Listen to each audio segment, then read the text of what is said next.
following is a production of DallasCowboys.com and the Dallas Cowboys Football Club. How about them Cowboys? This is Media Mash, A roundtable of Cowboys insiders dropping wisdom and offering sizzling takes on the current state of your Dallas Cowboys. Now, your host, Steve Dennis. All right, here we go. Media Mash on a Wednesday. We're all gathered again. What a group we have today. We're going to do our best to leave the monkey talk out of it. It may accidentally sneak in because Clarence E. Hill Jr. from the Fort Worth Star-Telegram is here, and man, it's just so hard to resist. Stop monkeying around, Steve. Just say what you're going to say. Stop monkeying around. When it comes Stop to monkeying chill, around. It's just so hard. We just had a big talk about our daughters since I just went to Columbus and visited my daughter in her natural habitat now. And it scared Clarence, the things that I do better as a dad than he does. Wow. But nothing you do better. We're going to go ahead and leave that out of the show today as well. My name is Steve Dennis, by the way. Rob Phillips is right here. All Cowboys Media. Happy to have him again on. We do every Wednesday. Over here is John Machota from The Athletic. Happy to have matches, as we used to call them. You guys still call them matches? Yeah. Yes. Okay. That's good. I like when things don't change. And speaking of not changing, here we are on a Wednesday, and we're kind of leading the show pretty much how we did last Wednesday with an update on Dak Prescott. Now, Clarence is probably going to scream and holler that, he's going to play. He's going to play. He tried that last week. I did. I was wrong.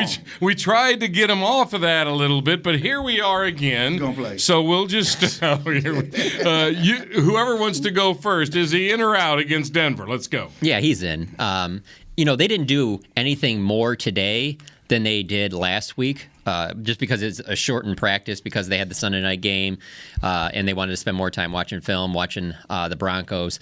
But just seeing him out there, it seemed like he was part of every single thing that he did. It wasn't the long warm-up that we had seen before.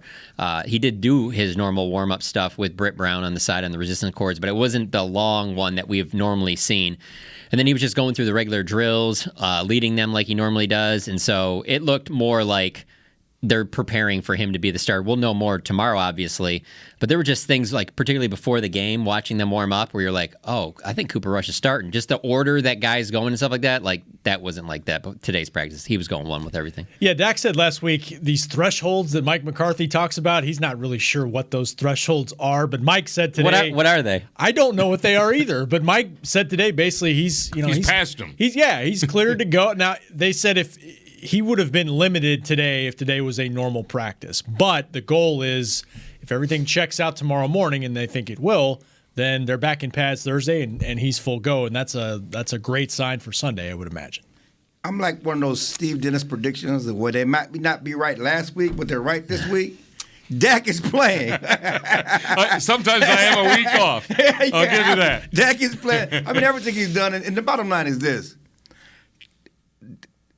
You talked him out of not playing last week. Ain't no way you talking him out of not playing this week. Okay, he's not going to let you not let him play.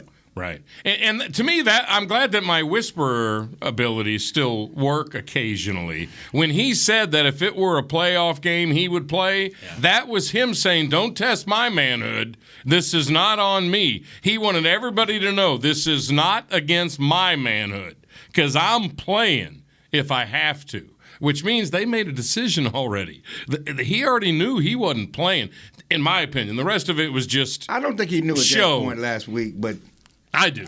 But I think before Sunday pregame, they had a pretty good idea of who was starting that game. Yeah, you want to call it game time? Okay, let him go warm up and see. But I think knowing Dak, he thought maybe he could go out there and do something and convince them otherwise. Yes, I agree with you. All right, well, let me ask you this, and this may be a very silly question, but what the heck? With the Cooper Rush that everybody is on, and we'll get into that, obviously, as we go along here on Media Mash on this Wednesday.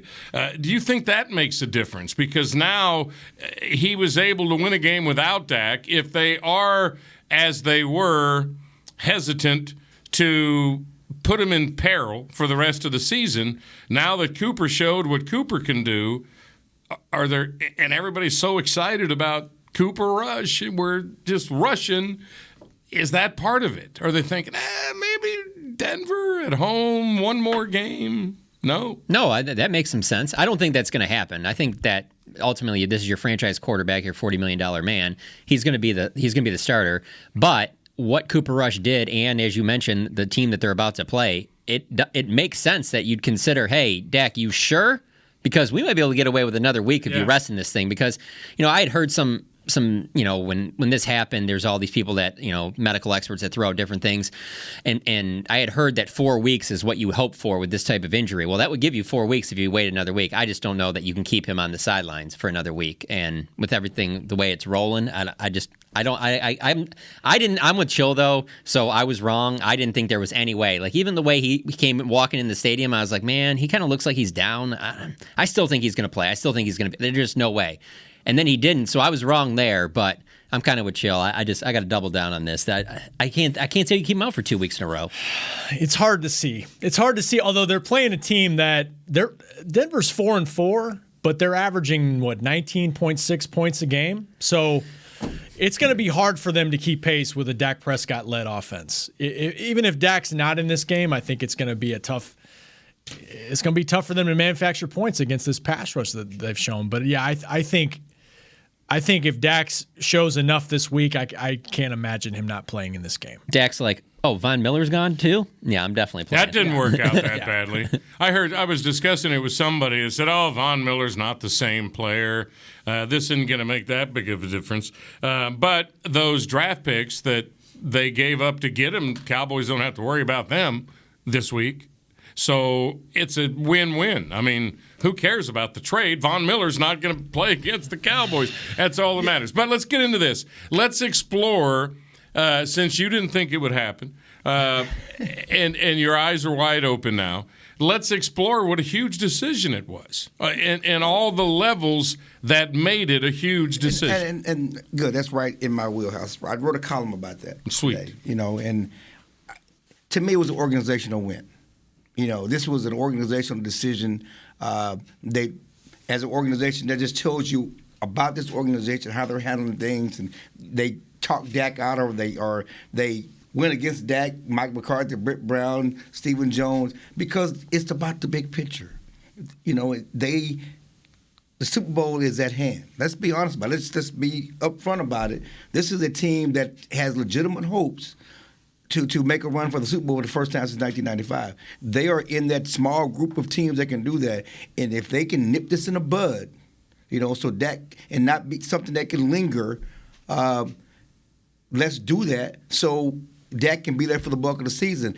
And the fact that you did that and you got to win, I don't care what Mike McCarthy said we just knew we could win without. No one knew that, okay? You can win. But you gambled with Dak because you were looking for the long-term help over the short-term play. But then you got the win to keep up in the race for home field advantage, and you got the rest Dak.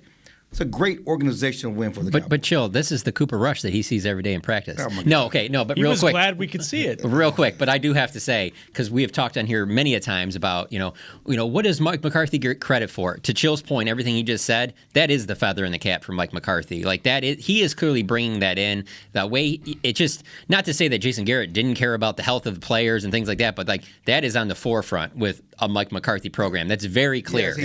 Yes, he talked about getting the guys ready for December, keeping their bodies healthy. The stay program, all this, even before last year's about, and Mari Cooper talked about, I don't mean to cut you off, but how they take care of their bodies. That's one thing they've talked about. Even last year when they wasn't going so well, he talked about Mike McCarthy and the things he does to take care of their bodies. So continue on. No, go on. No, you summed it up perfectly. That's what I'm just saying. I just feel like that there's a lot of people, not just us on the show, there's a lot of people are like, well, what does he do? He's not calling the offense. He's not calling the defense. No, he's got more of the bigger picture stuff and the health and managing these players, because the goal is getting to L.A. in that last game. And I think that the blueprint that he's put out there, not just that, but then also having the players when they have gotten the rest because of injuries and whatnot, you've had other guys step up that we just haven't seen from Cowboys teams in the past, whether it's Terrence Steele, Cedric Wilson, Cooper Rush now, Osa Digizua. We just didn't see that in previous years. No, I think he deserves credit for that too. I said this on Monday. I feel like good teams find a way to win. Good teams find a way to win in New England when you shoot yourself in the foot over and over again and make mistakes on the road against Bill Belichick. You find a way to win that game. potentially special teams go on the road in that environment. I think you have to be in that environment in Minnesota to just see how loud it is, how difficult it is for a backup quarterback who's thrown all 3 passes in his career in the regular season to go in and win that game the way the defense steps up without getting takeaways. Because I think some people thought, it's kind of a fluke. They get all these takeaways, but they're giving up yards. And they manned up and played physical and hit and played fast and did all those things. I think it was a step forward for the defense. I think that was a special win. That's you can look back if they go far in the playoffs, like fans hope. Look back on this game and say we saw signs of it by going up to Minnesota and winning. One of the silly things I said on Thursday last week was I think it would be almost better that Dak doesn't play so they can get a look at Cooper Rush and see what he can do because of the nightmare without Dak last year. And we were talking about McCarthy. When you say that, though, is that because the trade deadline was coming up on Tuesday? No. Did that factor in that? Okay. No. I just meant that to find out. And I think that maybe McCarthy, in the back of his head as the head coach, he's thinking this is going to be better for us because I think he has a feeling about his team that we're all starting to talk about and see, and he wanted to put it to the test. And what I mean by that, this team has great leadership. And now they've got it on another level because Dak is a tremendous leader to the whole team. Now they've got Cooper Rush, who is now a leader to the next man up idea. Whoever else is on this team that gets called to duty, and you're right, several already have. And they've all risen before Cooper did. But Cooper was the one that matters. Green Bay, and we'll talk about this in a minute, is about to find out with Mr. Love in his first start. And this win, to what you're talking about, could be huge for home field. They're going to be in a fight with these. It's amazing. 6 of the 7 teams in Pro Football Talk's power rankings are NFC teams. And this is going to be a fight for that home field, I think, unless Green Bay kind of slips a little. New Orleans is going to be out of the picture probably, but Tampa's not. Arizona's not, we don't think. The Rams aren't, who just got stronger. So I just love it from leadership levels. Now Cooper Rush has passed the test. If anybody else gets called to duty, let's say Kelvin Joseph, he has to come in because something, knock on wood, horrible happens. He now has leaders to look at. So I think they got much stronger on that level. And I think McCarthy kind of wanted to see it. And they passed his test. And now he has a better feel about his team. He compared the game. I didn't catch it live when he talked to us Monday, but he said the game reminded me of a game in 2013 that nobody wanted to hear me talk about it. But I think he was referencing the Matt Flynn game. Right. Here, where I think the Cowboys were up 26-3 at halftime. At halftime, yeah. And just blew the lead, and they didn't have Rodgers, and they found a way. I mean, that's what it reminded them of. They did that, too, with Aaron Rodgers. Remember when Brett Favre went out? When Aaron Rodgers was a nobody. And he came. He was never a nobody. No, but he came. He was came never in, Cooper Rush. Whatever, you're losing my point. Aaron Rodgers got in the game and beat the Cowboys. And came back. 07. They lost the game to the Cowboys, I think. Oh, that's right. But he almost brought him back. Made it close. It was a night game, right? Yeah. They all run together now. So your point is moot now. No, it was the same thing with Green Bay. They had a nobody come in and try to torch him. He was never a nobody. He went to Cal. He wasn't a household name. The first round pick, he was not a nobody. He was not Clint Longley. He was on the Jason bench. Garrett. How long was he on the bench? It was not. He pulled a Romo. He was a backup for 4 years. Oh my gosh, backup. Nobodies don't back up for 4 years, sir. They don't break up Hall of Famers for 4 years. Not nobodies. I mean, stop it. But again, we'll talk more about Rodgers in a minute because I do think it's a big deal. And they're about to find out. Somebody tell Aaron Rodgers he's a nobody. when he was brand new in the league, he was a nobody. Chill. He was a nobody like Trey Lance is now. Stop it. Okay. Trey Lance is not a nobody. Well, sure he is. No, he's not a nobody. What is he? You define. He's their it, future Marcus. starter. What is he? I would say he's their future starter. Unless Rodgers goes there next year. I got to go with Chill on this though, because Rodgers is a guy that even when he was sitting on the bench there, Rodgers was known for the whole he had to sit there and wait all the way to pick 20 whatever because he could have been number 1 overall. Never nobody. He was pretty special. Well, he fell in the draft. What did he go? 23rd, 24, somewhere like that. Just screamed out. Yeah, I don't think. Okay, but when we're thinking nobody, we're thinking guys like, with all due respect, Cooper Rush. Anybody. Or Mike White. Yeah, who also played well, which was interesting about that entire day. Because you're looking at, even going in, let's say even the first half of the Cowboys game, you're just sitting there going man, maybe they shouldn't have let go of Mike White. I mean, the way Cooper Rush played in the first half, I don't think anybody was sitting there at halftime going, they're set it back up. Nobody, you would have never believed if someone goes, no, check this out.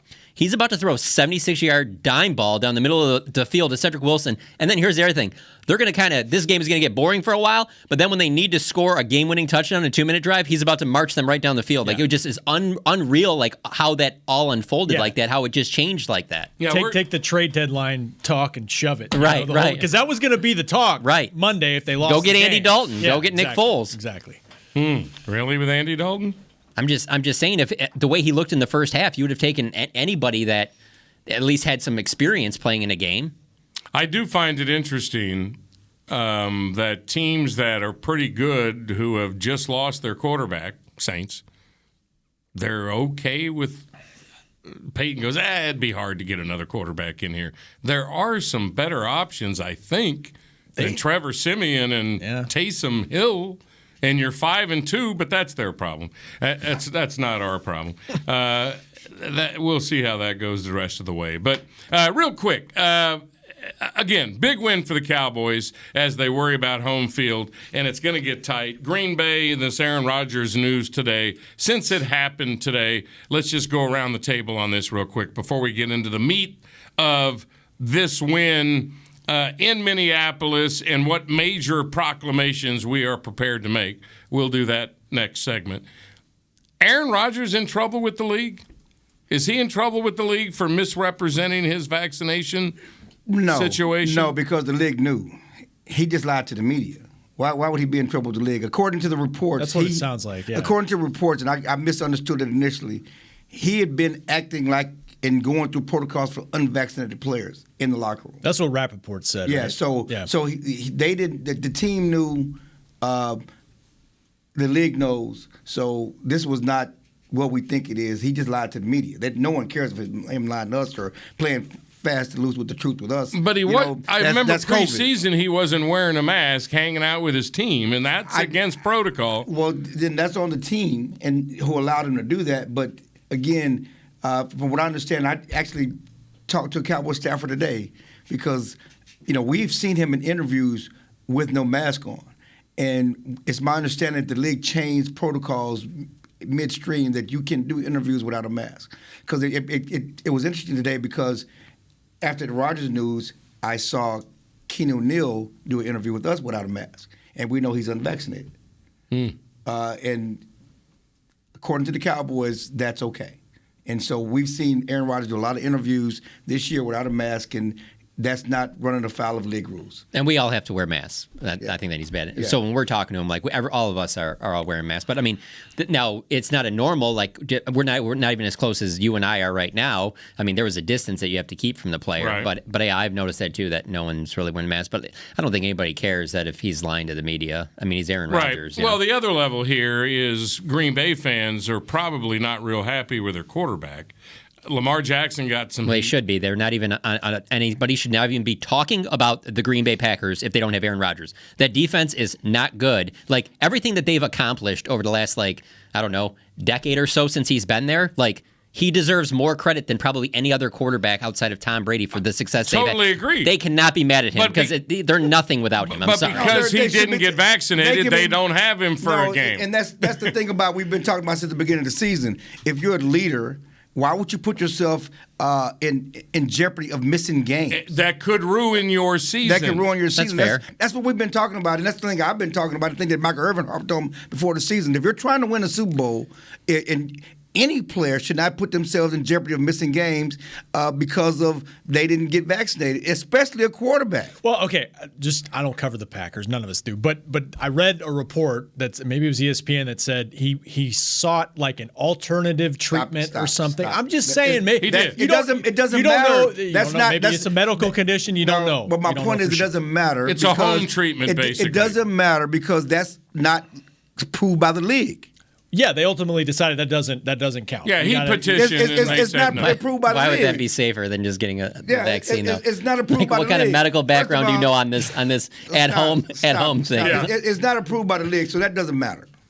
Yeah, I mean, that is the question. I mean, this game could cost them a lot if Kansas City beats them. No, you're right. I mean, the Cowboys I wouldn't even call it a calculated risk, but not playing Dak, like you said, there's 5 teams with one loss in this conference alone, and the Cowboys made the right decision. They felt like with Dak, but you don't have. I mean, you take a risk if you lose a game right now. Listen, the Cowboys sitting pretty. Arizona lost. Now the Packers have a chance to Tampa lose. lost. Tampa lost. I mean, if they Jameis is done for the year. I mean, they're sitting Tampa pretty. did- Tampa and did lose, yeah. and that's the best thing about this season. You know, it seemed like.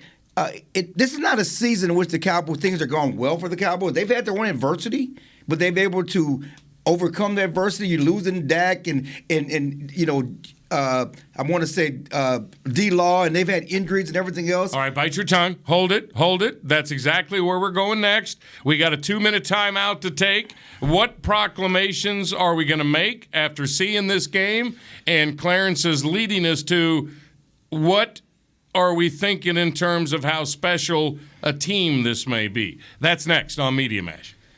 Honey, big news. Gary, are you okay? Oh, I'm not Gary anymore. I'm Jackie Flash. What? See, I want the latest smartphone, but the best deals are only for new customers. So, to get a new customer deal, I changed my name to Jackie Flash. Okay, but the best smartphone deals at AT&T are for everyone, new and existing customers. That's huge. Then guess who's getting a deal? Is it Jackie Flash? Jackie Flash. It's not complicated. At AT&T, our best smartphone deals are for everyone. Restrictions apply. Visit att.com for details. New Dr. Pepper Zero Sugar. You deserve it. I do deserve that. You deserve decadent flavor without sugar. And a day at the beach without sand getting everywhere. And a relaxing bath that your children don't interrupt. I deserve all that? It's really just a visual metaphor for Dr. Pepper Zero Sugar. Everything you want, nothing you don't. A visual metaphor on the radio. I do deserve that. Dr. Pepper Zero Sugar. The zero you deserve is finally here. Before there was a draft, you could size up a cowboy by 3 simple factors: the crease in his hat, the bend of his brim, and his unbending attitude. A man's Stetson didn't just protect him from what life threw at him, it projected a rugged, unstoppable spirit. Stetson hats are still American-made with pride right here in Texas. They're still the unofficial crown of all self-respecting cowboys, and Stetson is proud to be on the field with America's team. Find a retailer nearest you at stetson.com/cowboys. There's nothing as unique as our eyes, which is why Essilor pioneers ways to make lenses as unique as you. Verilux for super sharp vision, Essential Blue for protection, and Crizal for freedom from glare. 3 cutting-edge solutions in a single unique lens. So whatever your needs, insist on Essilor. Visit your local Essilor experts and find the perfect lens for you. See more, do more, Essilor. Back to Media Mash.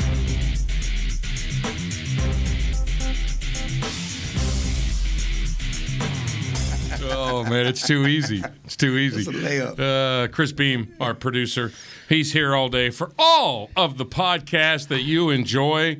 So tip of the cap to him, but he just brought up the monkey to Clarence. You just, it's low-hanging fruit. You just can't, you just don't want to get him going down that way. But the Halloween costume for Bevo may have been worse.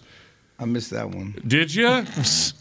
Go to the Twitter site. It was the Longhorns Twitter site that put it up. Why are you guys assuming that everybody knows what this monkey joke is? I think you need to do a little explaining on that. I don't even want to explain it. I have no idea. I'm not touching the monkey joke. All right, this is what happened. No, I'm kidding. I'm not talking. Assistant coach for Texas has a pet monkey who apparently is. He does not have a pet monkey. It's his wife or girlfriend? His former stripper girlfriend. Tell the whole story.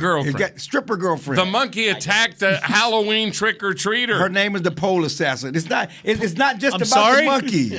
I'm Where sorry? have you been? I don't follow Texas, Clarence. I went to A&M. All the Aggies have been tweeting about this. That's a lie. It was all over Twitter. All the Texas Aggies are all over I don't do Texas Aggies either. Okay, all the Aggies on Twitter, all my Aggie Twitter friends, Shireen sent it to me. They're all over this. Don't tell me Phillips Aggies is playing possum Don't tell me right Aggies don't think about Texas. That's a lie.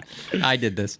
But anyway, But you just you're can't say right. You just can't say a monkey without bringing the stripper and everything else into For example, it. Cowboys Nation say in England right now may not know. That's true. That's a good point. Yeah. Google is your friend. Monkey, Texas pole Longhorn assassin. coach. Special teams coach. Pole assassin. No, That's the all you more need. that you discovered this story on Monday, the more you laughed out loud. It is wild. Yeah, it's worth your search. It's just Texas had a hell of a weekend. Sounds like it, Chris. Sounds like it. The planet we live on. It's college football, man. It's always great. All right, this is Media Mash. We got Machota.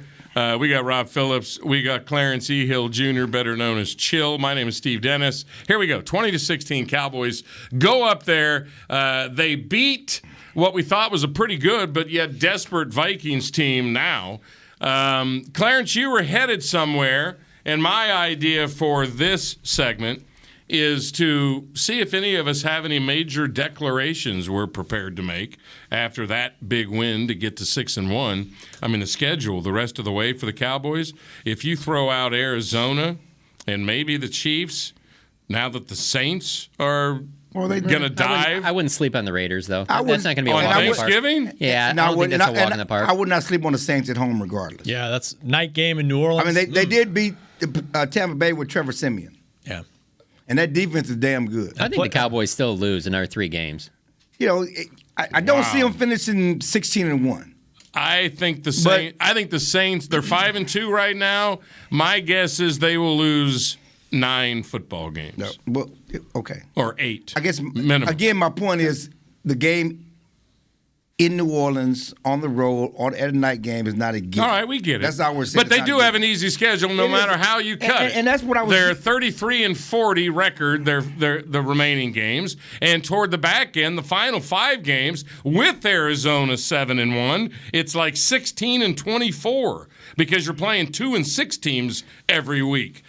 So it's a pretty. But it's on the road and it's going to be cold. And they're NFC East division NFC East division opponents. But you're right. That's what was the road I was going down. Okay, go. Because the Cowboys have had their adversity. They've overcome their adversity, but they've also have gotten some gifts.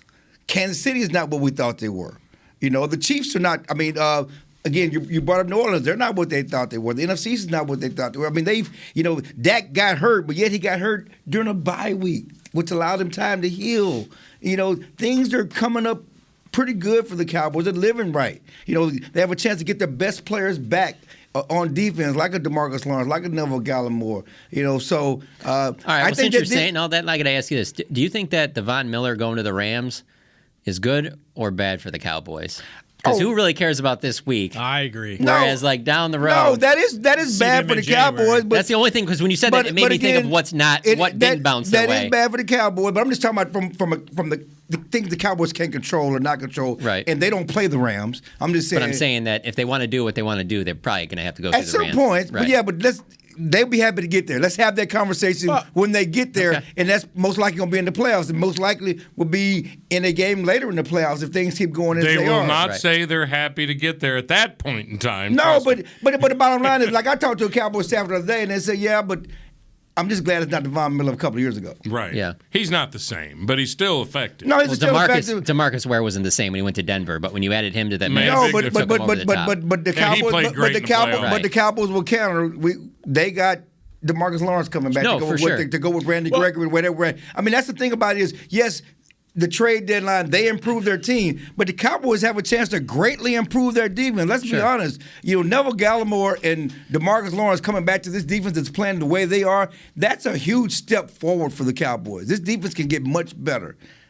Yeah, I agree. I partially agree with you. You said they're living right, and I agree. I mean, getting Dak hurt on a bye week was a huge break. Yes. Right? But they've been through some stuff. I mean, when DeMarcus Lawrence breaks his foot at the time, best player on defense, How are they going to replace him? And some of that is what they did about it. Dan Quinn is the defensive coordinator and says, you know what? Micah Parsons is playing defensive end. And I don't, maybe the past regime wouldn't have done that. Right. But they've pushed the right buttons. That's to part of why stuff. this season is potentially special. That's why I was putting it all in the same basket. I'm saying the Cowboys have had their issues they've had to overcome, and they have overcome them. They're 6-1, and then they got some other things that are landing right for them. All right, but I was not overlooking their own issues. Losing DeMarcus Lawrence, losing Lyle Collins for 5 games. Who knew? And that all happened right around the same time. Who knew Terrence Steele was going to be any good? I like the big subject. So are you making a proclamation of any sort about this team after 7 games? I'm saying this team is right now. There's not a team playing better football than the Cowboys. There's not a better football team in the NFL than the Cowboys, and they are. I think we all can say that there are bona fide contenders to get to the Super Bowl for the first time since 1990. There's your proclamation. Better than 2007, better than 2016, better than 2014. Rob Phillips, what is your proclamation that you're ready to throw out there? He kind of stole mine, Chill, but I think I don't totally agree with you. I think I will go as far as say this is the best team I've seen since 07. And they have a chance to be better because of how young they are. This is a younger team. 07 had no playmakers in the secondary. We've talked about this. Yeah, but they had a Hall of Famer at defensive end, future Hall of Famer at defensive end, outside Terrence linebacker. Newman. He was a playmaker in the secondary. Yeah, they had a couple future Hall of Famers at wide receiver. They had the end. Aggie, too. Who was the Aggie? The short Aggie. Stop it. Come on, our buddy. Aaron Glenn. He's not a difference maker. Stop it, man. Pretty good, solid team. Stop it. Player. I think they're right there in terms of they're so good offensively. Like that Buffalo game in 07, they can go win a game where they play terrible at. But I think the defense showed last week they're ascending and they're young. And by the end of this thing, they might be really good. And this may be the best offense the Cowboys have ever had. It could be.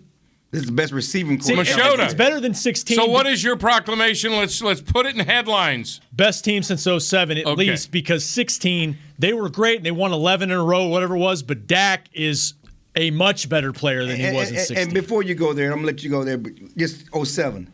The coaching staff is so much better. Brian Stewart was defense coordinator. He was happy to have his boots back in Texas. Wade was involved. He was happy to have his boots back in Texas. That was a really good team that should have been in the Super Bowl. It was a good team, but when you put all that, they had Terrence.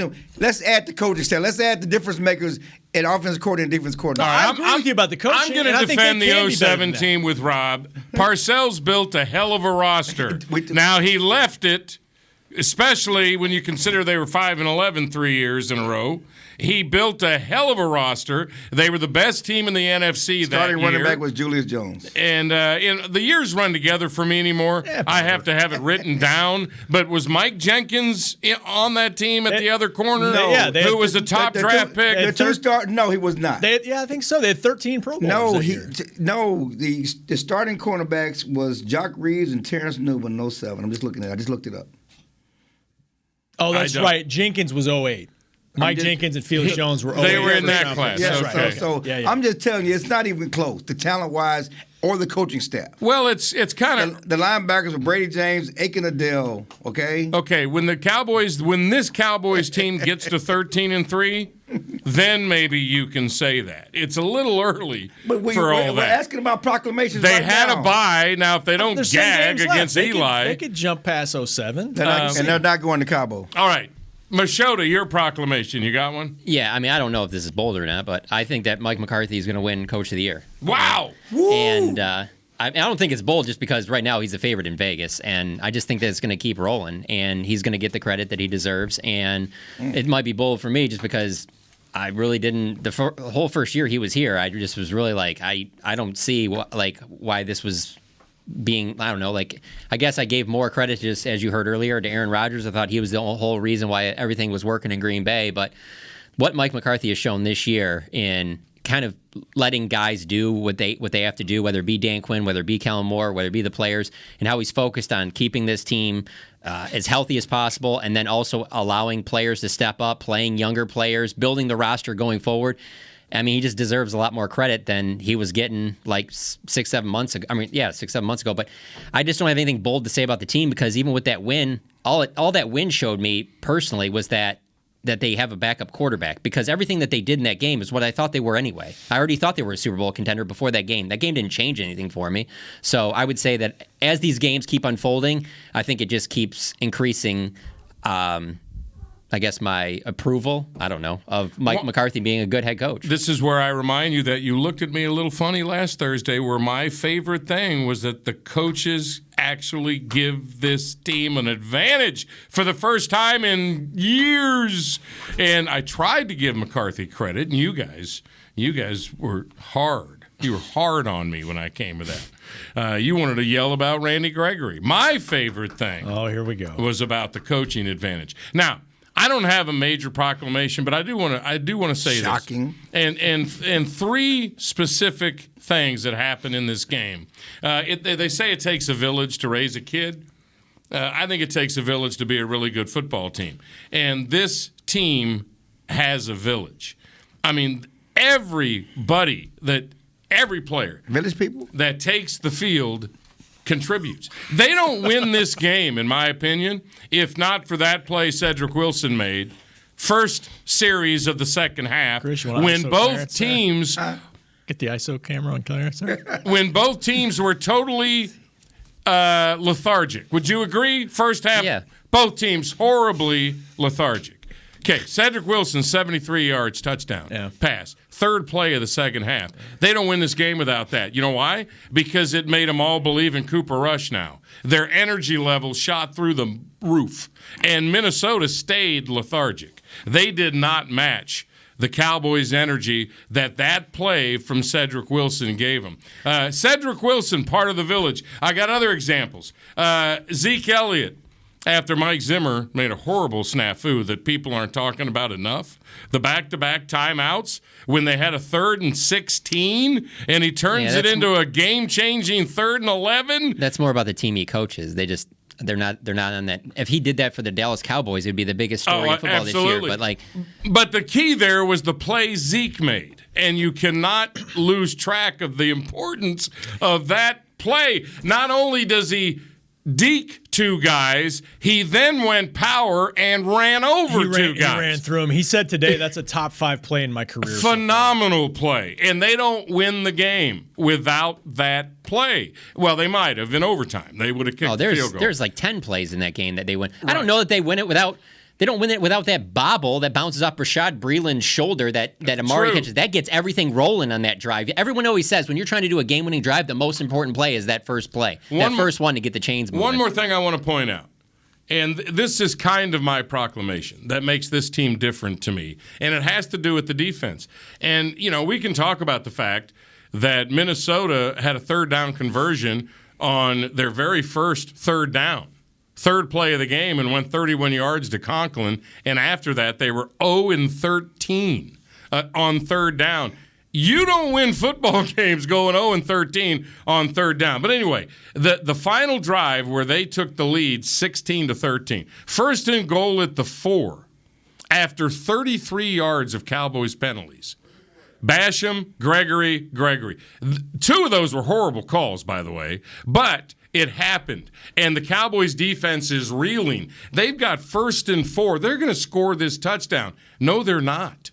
Because what the Cowboys did then, Gregory throws Cook for a 4-yard loss. Phenomenal play. Micah buries Matson for a 3-yard loss on the next play, and then Basham hits Cousins, and he dumps it off to Thielen, lucky to complete it for only 5 yards, and they kick a field goal. They don't win that game, but without this. But that attitude on that defense where they are getting clobbered, they're getting bad calls against them, and Minnesota's about to win the game, and they don't let them.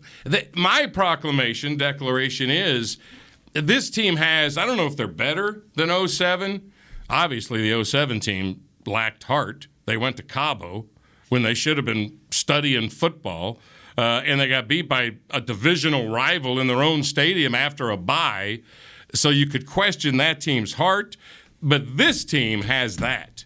Top to bottom. Yeah. This village idea. They pull on the same rope, so to speak. They're there for each other. They're having fun. I loved Michael Irvin's comment about CeeDee Lamb trying to steal Amari's touchdown away from him. He said that's remarkable because none of them felt any pressure to score. They're fighting over who's going to score.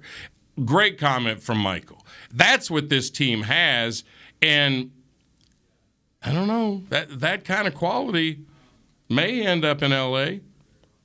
I mean, I think they have just as good a shot of anybody. I agree with all your points there, but you can't single out one play because there were just so many in that game where different guys stepped up. I don't even know if you mentioned Anthony Brown it was like at the end of when they got the ball back, when he gets that tackle to keep them inbound so that the clock has to keep running. Like, just the sure tackling that you saw there on several different plays, I thought was just something that you haven't necessarily seen. You certainly didn't see it last year from this defense. And they added some new players, but the way that they've been able to kind of just flip this in one season to where the talk we had going into this year was like, if they could just get that defense to be kind of middle of the pack. Well, they're middle of the pack right now. And if, like Chill says, getting all these guys back, I mean, who knows? Maybe they get into being a top 10 defense this year, and nobody would have predicted that when the season started. That, and just the fact that it's a bunch of young guys, too, that are getting better. Like Jaron Kearse told us today, he's a vocal leader in his first year on the team, had the green dot on Sunday, and he's like, I'm pretty much the oldest guy on the team, on the defense right now. Like, that's how young they are. That's as physical a defensive performance as this team has had in I don't know how long. Yeah, I mean, when it mattered. The way the DBs were tackling, to your point, I mean, some of AB's tackles, like that, to me, I mean, as good as the offense is, you get into December and January, it gets colder. Like you mentioned, some of those games, it's going to be a little harder to score. You got to have defense step up. That's what Tampa Bay's defense did. And this is an ascending defense that I think, to your point, also makes them a contender. Well, and Anthony Brown's playing his best football too, and that was a huge question mark starting the season. It's like a vacuum, Chill, I think, where all these players are starting to play their best football, and they're all kind of coming together. Armstrong was back on the field and made an impact. Goldston made a bit of an impact. Basham's they're all kind of following this funnel, and you're right, that's Dan Quinn, and that's the coaches. They're getting coached, and they're having fun, and none of us want to predict they're going to make it to L.A., but they certainly have the ingredients. I mean, and you brought up Jaron Kearse. I mean, again, that just goes to the coaching staff. The fact that they took play calling duties away from Micah Parsons. Last year it was Jalen Smith, and the year before it was Leighton Vander Esch. They gave it to the rookie. They put a lot on his plate. He's handled everything on his plate. And he's been one of the better defensive players. But the fact that they took play calling duties away from him, gave it to a safety. I've never heard of a safety calling the defense, and I've been covering football a long time. Yeah, but the game's changed. I don't think that's that. I think that's that crazy. Okay, Ed Reed easily could have called those defenses. The bottom line is they haven't done it, and my point is that this coaching staff just thinks outside the box. Yeah. Micah played his best game. And a lot of people be worried about Micah being, being upset, being frustrated, having this because he's a very competitive guy, And they didn't worry about it. They handled that. How do you know? Hold up. Let's stay on that for a second. How do you know that a big talking point going into this game was that Micah Parsons put in this extra time studying? That's crazy. And so he was coming in early, and Dan Quinn's like, yeah, I usually show up pretty early. I was walking in the building, and then I looked next to him. I was like, oh, hey, what are you doing here? And then Micah explained to him. He's like, I'm trying some different stuff. I want to get back on because he hated the way he played against the Patriots. Right. So what I'm saying is that when they were spending that extra time together, maybe that was something Dan Quinn mentioned to him, like, hey, why don't we do this? And I guess my point is that, and I'm just talking thinking outside the box to my come point up is with the they idea. could have let Keen O'Neal do it. They could have let Leighton Vander Esch do it because more than one guy can have it, depends on who's on the field. They gave it to a safety, and again, but he's played really well. I agree, but who knew that? And No, that's just part of it. He's right. done nothing in this league before now, okay? Yeah. And now he's come in and done all this, and there's a play caller. That's how things just coming up for this team. And again, the coaches are recognizing it and taking advantage of it. A lot of times, sometimes coaches are last to know. They're last to know the obvious. We've seen a lot of that. And so Jaron Kearse is playing well. This guy who was a bit player in Minnesota and bit got run off in Detroit. You're right. And now he's so important to the team that not only leads the team in tackles, he's the player. I mean, that's just, again, coaching. All right, Rob's turn. No, it was a great signing, obviously, and it makes sense. One thing, he's a safety, but he's kind of a hybrid. He plays around the box. He's almost like a hybrid linebacker safety, and he doesn't come off the field. I mean, he played 100% of the snaps, so it makes sense. Hey, go ahead and give him the green dot. That's great. It's to Clarence's point, you guys' point, like it's adjustments by the coaching staff to say, and Mike McCarthy said on Monday, we didn't know about the green dot stuff, but he said, we put a lot on him. And Micah last week referenced kind of a mental slump, rookie wall, whatever. Like, that's a coaching adjustment to say, look, man, like, let's take this off of you. That's what it sounds like what they did. Yeah. And it let him just play. That's recognition. That's a great adjustment. And especially in a road environment like that, you're not going to have a tougher road environment for the Cowboys than they had in that game. All right. And so that makes sense to have a veteran player. We got to get to the offensive line shuffle in a minute and get all three of your opinions on what do you think will happen.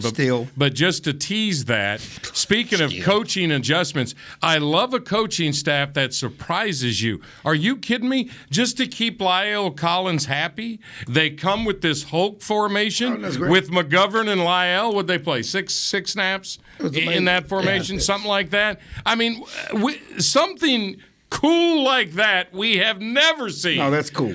Yeah, that is cool. That is cool. And first of all, they started with McGovern, and then McCarthy talked about it with the offense coordinator. My mind goes back. Kellen Moore talked about it as well. It's about you wanted to get him involved. Yes. And so everybody's sitting there kicking his butt. They're kicking him, but they're punishing him. But whatever you want to punish, you also want to bring him back because you know you're going to need him. At some point, you're going to need him to play. This gets him excited about playing. Yes, it's not starting, but I got to roll. That's right. Think that's a big deal. And for Kellen Moore to know that's important. That is great. We stuff. talk about mental health and psyche. That's important for the mental health of your football team. All right, where is Lyle going to play on Sunday next on Media Mash? Hi, I'm Clint Tillison with United Ag and Turf. Before you can park yourself in front of the game, park yourself in a John Deere and power through your chores. Our Land Run package is a 1025R, 25 horsepower tractor with a loader, rotary cutter, and a box blade for $229 a month. And the price you see is the price you'll pay, no surprises. So don't miss another kickoff. Visit UnitedAgAndTurf.com. Offer ends February 1st, 2021. Restrictions apply. See dealer for details. Now let's get to work. The Cowboys way, where 16 Hall of Famers and 5 championships shows us what success looks like. Where turkey is always the second best part of Thanksgiving Day. Where we are all defined by one single thing, the star. Where we as fans know it's our job to keep the tradition going.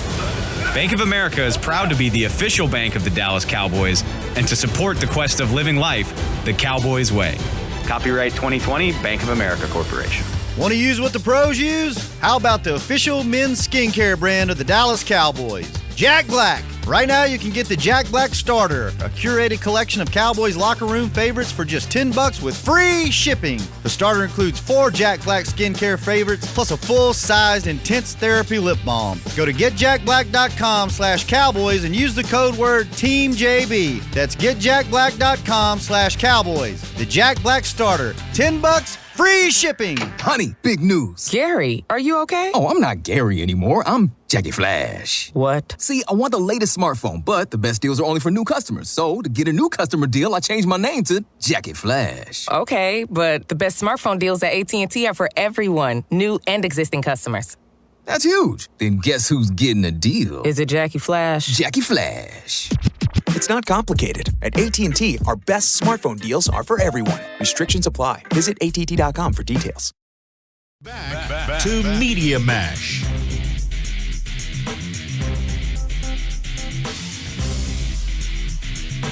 Oh, the laugh of Clarence E. Hill Jr. You just can't buy it. You just can't buy it anymore. It's the best. It's funny because Brett Kelly, my photography partner at Channel 11 for way too many years than he would like to mention, was walking out when I was walking in. And he said to me, he goes, "Hey, I like that idea Slater had last week of getting the mute button for Chill," because he was listening. And I said, no. You never want to mute Chill. you want to hear what he's saying. You just sometimes want to get him to bring it down a little. I've told Hellman this many a times. I've said there's some times where Clarence will get on my nerves so much, I'll get so mad. But I was like, I don't know if there'd be anybody I would miss more if they weren't in the media room because he's the favorite. It's always entertaining. He is the favorite, has been for 24 years. He's chill. He's battle tested. We're talking about this guy. Take a shot of him real quick. You know the camera? Oh, look at that face. Look at him. Getting gray in that beard. We got Clarence E. Hill Jr. of the Fort Worth Star-Telegram. He's Jerry's favorite, too. Over here is Rob Phillips with Cowboys Media, DallasCowboys.com, obviously. You guys know in the Cowboys Nation. You've been following him for years. John Machota with The Athletic, who has been on the beat for quite some time now as well. Happy to talk some Cowboys with these guys. My name is Steve. Next, Lyle's going to play Sunday. I'm going to go ahead and start the discussion with that. And if you guys want to at me, as they say, Lyle is going to play somewhere Sunday. I would bet 18% of what I have. Wow. That is the case. Bet 100%. Yeah.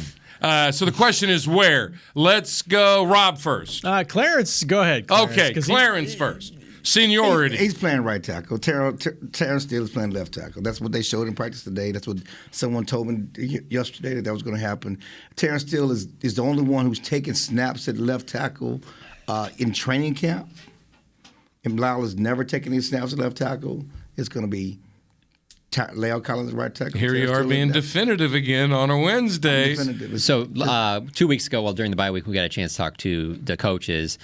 Joe Philbin, the offensive line coach, said that he would prefer to keep Terrence Steele at right tackle. That's where he would. I think the quote was, "That's where he wants his home to be." But then again, at that time, Tyron Smith isn't in the situation he is right now. So yeah, I agree with Chill. But I will say this. I don't know if I would bet that that'll necessarily be the same thing from the beginning of the game till the very end. It could, but I'm not locked in on that. Just the idea of, just in your head, think about that whole, those three on that one. You're going to have Tyler Biadasz, Connor Williams, and then Terrence Steele right next to him. That might be fine, but would anybody be surprised if that caused some problems over there? One of the things that was nice about having Terrence Steele on the right side is right next to him is Zach Martin. Tyler Biadasz has Zach Martin on one side of him.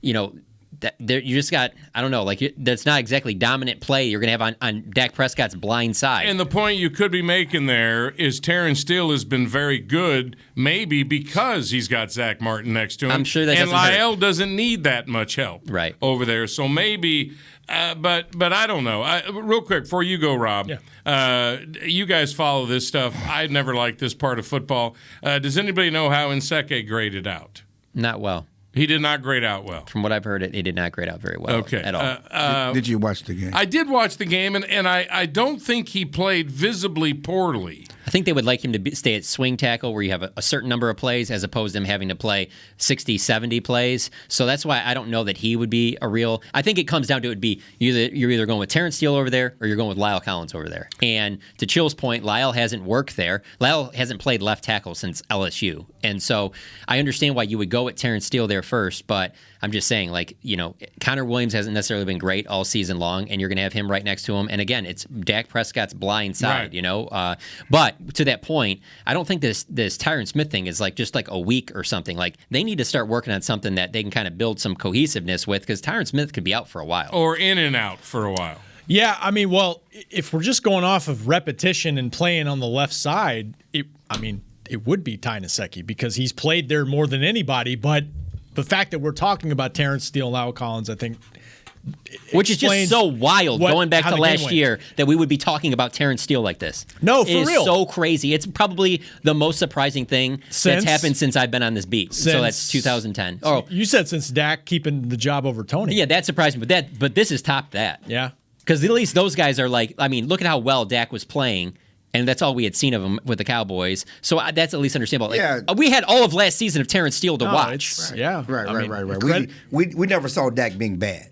No. Credit to him. I do think there's two things at play here. It's Terrence Steele, to your point, is there something to just letting him continue to cook there because he's been really good there. He's got Zach Martin. That would be my vote. Don't mess with the good thing. The other thing is Lyle Collins is back, and this is under the assumption Tyron's not going to play. Mike said he'd be hard-pressed to play this week. Lyle Collins just got back, They've worked him at right tackle. They've worked him at left guard. You want to work him at left tackle too. I think he could do it. He started 25 games at LSU there. Now, that was 6-7 years ago. So how much do you want to put on his plate? So there's a couple things. I think he's the guy that in my opinion, he's the guy you want to put more on his plate because he's Lyle Collins. Terrence Steele, I'm with you. I like what he's doing over there, and just let him keep doing it. If you're going to put somebody in a bad situation, I'd rather be Lyle Collins. Well, I'm just, again, I hear all the... Clarence is standing up, by the way. I got to stretch. I hear all the I thought you were making a hardcore point. I hear all the sides, and let's just go back to what we saw in practice. What we saw in practice was Terrence Steele playing left tackle. Well, you saw Lyle Collins at left guard last week at practice. But to be fair, we see a lot of different combinations of things. That's my point. I saw some Connor Williams playing some left tackle, some Connor McGovern working in at left guard. I mean, they work a lot of different combinations. I did not see Lyle Collins at all at left tackle. Here's what you have a tendency to do. I did not either. You see something. I'm just saying. You see something and write it down, and then you go have a conversation with somebody. Right. You start telling jokes. But let me. No, we all talked. He didn't see it either. I'm just telling you what we saw. What they did for much of practice today was Terrence Steele at left tackle and Lyle Collins at right tackle. I did not see Lyle Collins take one snap at left tackle. Not when they work out, not when they do the two-man thing or nothing. It was all on the right side. So that gives you some clue of what they want to do. And from the bigger picture standpoint, and we're talking about the bigger picture, at some point they're going to put Lyle Collins back at right tackle. Okay? And I agree. And if Terrence Smith is going to be the left tackle, this is what at the end of the season in the playoffs, that's what's going to be your starting lineup. And then Terrence Steele is your swing tackle as he should be. And if that is the case, though, let's think about this from opponent standpoint. Like, I don't care who your best edge rusher is and where he plays. How are you not moving that player over onto that right edge and being like, we're going against these young kids all day long? And good news is they sent their best pass rusher, edge rusher to Los Angeles. And so we have a chance to figure it out. You're talking about 1 week. You're talking about 1 week. We get a chance to figure it out. That's what I'm saying. Let's figure it out. Like I'm saying, though, but don't you think this Tyron Smith thing, this ankle, this ain't going to be just a week? I know, but let them figure it out. I think we were having that conversation a bit last year. Well, of and course. the year before. And again, and the good thing we know about this staff, if it's a problem, they will adjust. Unlike the Jason Garrett staff, who wouldn't adjust in Atlanta, they will adjust. They will make it happen. They've done that all season. And not to get too far ahead, but that should give fans just so much confidence going into the offseason when they don't spend in free agency, when the draft comes up, because you've seen the way, like, the fruits of their labor are there. They didn't spend big in free agency. This has been built over several drafts. Like, they don't necessarily need to be this major player that everyone, because I know that there are fans that they're disappointed. Oh, how come the Cowboys didn't make a move at the trade deadline? And things like that. They did a cornerback. Right. So I'm just saying, Odell Beckham will probably get cut. And I mean, tweet at Clarence, but I really don't want to hear about should they bring in Odell? Like, no, they shouldn't. They're fine. But I understand, like, where fans are always like, what about this big name? What about this big name? They're not going after the big names, and they're getting it done. They do have a coach with a relationship with him. Let's not do this. He can't play. He's KP. They do have a coach with a relationship with him. And you're saying that, and I'm sitting here going, yeah. And then I say that, and then he ends up in like Green Bay, and it's just clicking with Aaron Rodgers. I'm just like, yeah. Here's one thing. You don't want him in Green Bay. This is coming out of the blue, and I'm not going to name any names. But I'm watching the telecast these days, and I can't stand it when the broadcast team doesn't do their homework. When Cedric Wilson threw that BB, yeah, it was a great throw to CeeDee Lamb, they had no idea that this dude could throw. That bothers me. I'm not going to mention names. Y'all know who the crew was. I mean, they said what now? They knew very little about Cedric's ability to fling the football. Steve, I heard when the Rams played their first game and Stafford's balling out, one national guy was like, I didn't know he was that good. I'm like, he's been in the league for 12 years. All right, let me just take this home with the best of the best. While we're not naming any names, there was a game this year. I'm not going to give you the exact week because that might let you figure it out. But they were playing in a primetime game, and someone went for about 15, 20 seconds talking about how important Jalen Smith was a leader on this team and how they need him because Micah Parsons can't do that as a rookie. You're picking on a Bengal. I'm picking on the same Bengal. No, I'm not.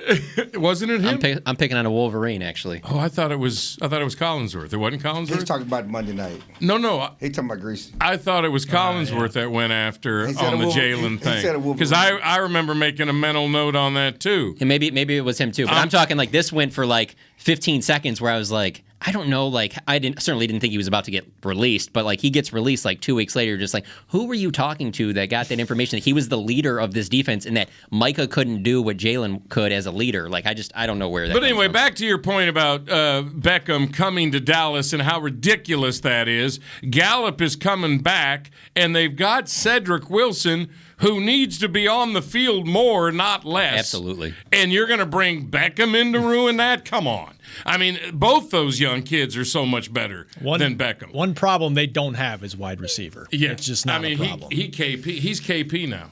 Beckham is KP. That's not true. He's KP. That's not true. No matter what You're LeBron says. You don't want to see him in Green Bay, though. You're wrong. Right You're now. wrong, Steve. Oh, I think he is. I know you think he is. I think You're he's wrong. KP. He's not. There's a reason why he's not getting the football. Because the quarterback won't throw him the ball. No, he'll throw it to him and just not. Because he knows he's KP. That's not true.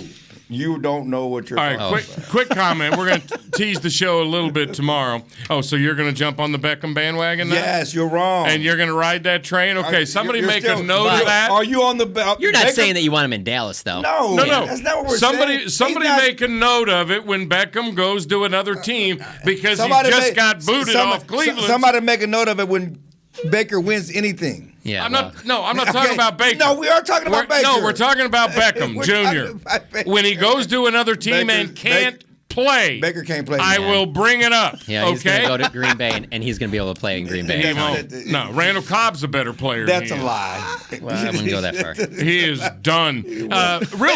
Real quick. I love this show. Real quick. How big was that Tampa Bay loss, by the way? Huge, man. How big was that loss What to is New it? Orleans? What do you think that is? Do you think they just have their you think Dennis Allen just has like the kryptonite for like figuring them out? Something. And how are other teams not taking that game? Because he's been good. It's like New Orleans has been good against Tom Brady for several games now. This isn't just that one game. Like, how are you not just studying that? Whatever that blueprint. I know you need the players, but because Brady looked lost in the crazy. biggest moments of the game. And while we're mentioning that, and we're I wanted to do this over the teams that are in a fight. We can do this more tomorrow. We got the same three of us, and then Nick will be in for Rob tomorrow, and we'll bring this back up. But what about Zimmer's issue in Minnesota? I mean, that team has to be sick, where they didn't even have to deal with Dak. And that team is pretty good and balanced, as we talked about. And they came out so lethargically bad. And that's their game. Like, this isn't like the Cowboys fans are probably used to, like, oh, the Cowboys are in primetime. The Cowboys are playing a big game. Like, you're used to it. But, like, for the Vikings to be playing at home and that big of a game, like, the build up to that, and then to lay an egg like that. I mean, just being in that stadium, it's one of the rare press boxes where it's actually open. So you get the environment. And how they're just booing them after they keep running the ball. But I don't understand how you have Dalvin Cook, Justin Jefferson, and Adam Thielen, and you can only score a touchdown on the opening drive and not score again. Like, the Cowboys' defense was outstanding. I'm not taking anything away from them. But you do have to factor in sometimes your opponent and what they're doing to themselves. That's right. They were not good. And by the way, Diggs, his streak ended, but he shut Jefferson down. He had 4 targets. He was 2 of 21. Now, he got dinged up, and maybe he wasn't, 100%. Took a little blow to the head, looked like. But good for Diggs, even though he didn't get his interception. That matchup with Jefferson, Diggs clearly won. But to me, and I'm not taking anything away from the Cowboys, huge win up there. But it was like Minnesota didn't want to win. They were so lack of energy and just every third down, just a horrible play call. John and I were talking about it. There's something going on with that offense because to your point, Zimmer. Zimmer's a great coach, but there's something with that offense. That crowd was waiting to pounce and boo. Like they've seen that movie before. Yeah, it was building. Zimmer's past his day. Then he needs to go. There's no question about that. As a head football coach, because he's very conservative, and I think that they never thought Cooper Rush would beat them. Well, and they were very conservative, and they didn't go down the field. I understand. Defensively, he was going to stop the run, and that's what he did. They averaged 3.3, Zeke and Pollard, and he dared Rush to beat him through the air, and he did it. But offensively, offensively, that's my not point is Zimmer's territory. Right. Yeah. But no, Zimmer runs that offense. If you have the way they've gone through offense coordinators, they have to call plays that Zimmer likes. And the way Zimmer likes, he's very conservative. That's on Zimmer. I almost want to text him because I can still text him. He's that nice a guy. He's a great guy. And I want to text him and go, Mike, from his days what here, the F? And you also got to remember their quarterback is Kirk Cousins. There's some awful. There's some miscommunication going on there. After the game, I mean, you got Xavier Woods sitting there saying, former Cowboy, talking about how, like, yeah, we didn't see anything at Cooper Rush. We prepared all week for 4. We were prepared all week for 4. That's on Zimmer. And Zimmer is saying, no, we showed the guy stuff. And so the reporters are asking Xavier Woods about this. He's like, yeah, I think like right before the game we watched 2 plays. Oh my gosh. And then you have Zimmer talking about how Kirk Cousins goes up to the podium and says that he's the quarterbacks are not allowed to call the timeouts. And then Zimmer's like, no, yeah, you can. That makes sense. We got to go. But I tweeted this about Kansas City yesterday, and I firmly believe it. And you guys, we've all been covering the NFL for a long time. If a player or a team shows that kind of lackluster look, it means they're not working hard enough. The Chiefs aren't working hard enough. You can say whatever you want. Andy Reid does not have that team working hard enough, and maybe that's the problem in Minnesota. They're just not getting in there, rolling their sleeves up, and going to work every week. And it's a shame. All right, thanks, guys, for letting me talk Cowboys football with you again on this Wednesday for Media Mash. Rookie, thank you. Chris Beam, the producer in charge. Chill and Machota back tomorrow. Nick will be in for Rob. We will talk to you about other Cowboys stuff at 4 o'clock. See you then. This has been a production of DallasCowboys.com and the Dallas Cowboys Football Club.